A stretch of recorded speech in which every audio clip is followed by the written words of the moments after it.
Shalom, selamat pagi Bapak Ibu, Saudara-saudari yang dikasihi Tuhan.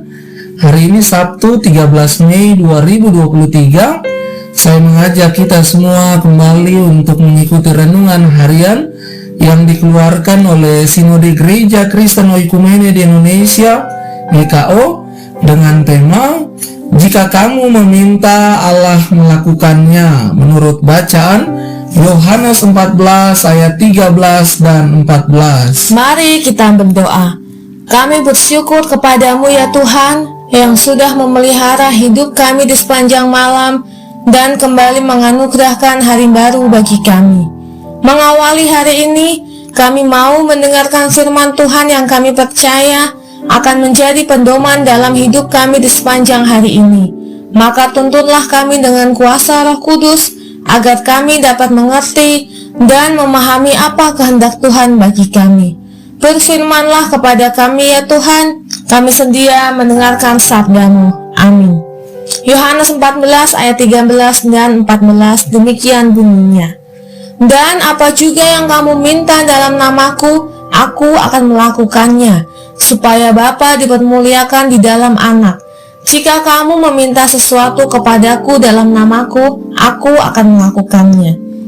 Melalui ayat firman Tuhan tersebut, kita dapat menggali beberapa pertanyaan. 1. Dalam nama siapakah kita meminta sesuatu ketika berdoa? Dalam nama Tuhan Yesus. Lalu, mengapa kita harus berdoa dalam nama Tuhan Yesus? Kita berdoa dalam nama Tuhan Yesus karena Dia sendiri mengajarkan agar kita berdoa dalam namanya. Bapak Ibu, Saudara-saudari yang dikasihi Tuhan, waktu mengajar kelas katekisasi, saya pernah ditanya oleh seorang peserta, mengapa kita harus berdoa dalam nama Tuhan Yesus? Saudara, pertanyaan ini bagus sekali dan patut kita pikirkan. Kita sebagai orang Kristen yang selalu berdoa dalam nama Tuhan Yesus perlu tahu alasannya.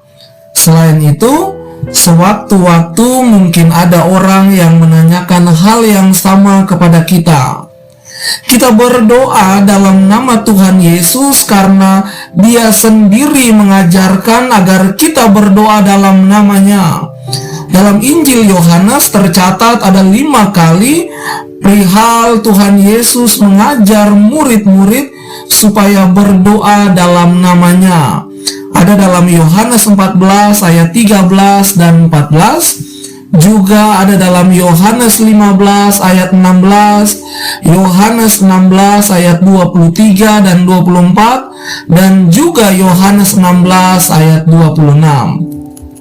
Saudara, alasan pertama kita berdoa dalam nama Tuhan Yesus supaya Bapa dimuliakan di dalam Anak. Alasan kedua, karena kita dilayakan menghampiri takhta Allah oleh Tuhan Yesus yang telah menjadi korban penebusan dan menjadi pengantara bagi kita. Alasan ketiga, karena hanya berdoa dalam nama Tuhan Yesus yang berkenan kepada Allah. Bapak Ibu Saudara yang dikasihi Tuhan, sorga ibarat bank dengan kekayaan yang tiada taranya. Allah adalah direkturnya. Kita tidak mempunyai simpanan di sana. Namun Tuhan Yesus yang memiliki piutang yang sangat banyak di sana telah memberi pada kita cek untuk dapat menggunakan kekayaan itu melalui doa. Kita memang boleh mengisi cek itu sesuai dengan kebutuhan kita, tetapi tetap harus atas nama dan persetujuan Yesus. Berdoa dalam nama Tuhan Yesus bukan berarti berdoa sesuka hati, lalu kemudian di akhir doa kita mengatakan, saya berdoa dalam nama Tuhan Yesus. Tetapi berdoa dalam nama Tuhan Yesus adalah doa yang berpadanan dengan kehendaknya dan dipanjatkan dengan hati yang benar-benar bersandar kepadanya. Berdoa dalam nama Tuhan Yesus berisi janji pengabulan doa. Tuhan Yesus berkata, "Apa juga yang kamu minta dalam namaku, aku akan melakukannya supaya Bapa dipermuliakan di dalam Anak." Yohanes 14 ayat 13. Mari kita berdoa. Tuhan Yesus, terima kasih untuk kebenaran sabdamu di pagi ini. Kami bersyukur kami mempunyai Tuhan yang senantiasa memelihara hidup kami. Kami percaya Engkaulah jaminan hidup kami. Bersamamu kami tidak akan kekurangan. Karena itu, di sepanjang hari yang kami jalani ini, kami meletakkan seluruh hidup kami dalam pimpinan dan penyertaan Tuhan.